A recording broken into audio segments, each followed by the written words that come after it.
A Russian delegation has arrived in Syria. It's the first since the fall of Moscow's longtime ally, Bashar al-Assad. The future of Russia's air and naval base in the Syrian coast remains unclear.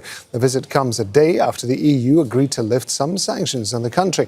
Osama bin Javaid's live for us in Damascus. So the first time the Russian delegation has been back since the fall of Bashar al-Assad, and one would imagine that the fate of those bases on the Syrian coast is going to be high on the agenda. Absolutely, not just that, but try to rebuild and revive a relationship with a country where the people in charge were essentially foes of Russia. Just about 6 weeks ago, Russia was targeting them.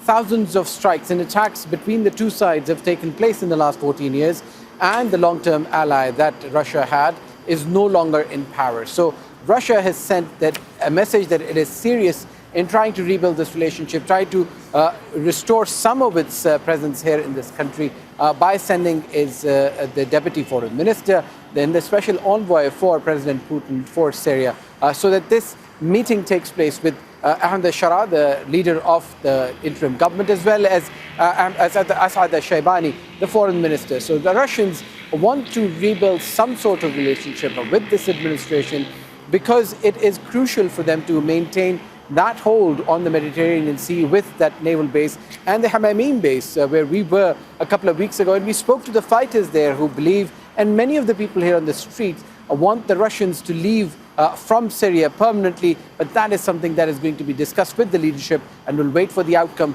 of what is going to happen to those bases, to the aid and the wheat that Russia supplies, and the diplomatic relations between these two countries. Another thing that's key for the new Syrian leadership is, of course, the sanctions that the country's been affected by for years now. That's an enormous impact on the lives of Syrians. You and our teams have been reporting on it. Now I understand the EU is beginning to lift some of the sanctions. How are the Syrians responding? Well, we've heard from multiple ministers from this current administration that they're welcoming these sanctions. They're still unclear on what exactly those lifting of sanctions entails.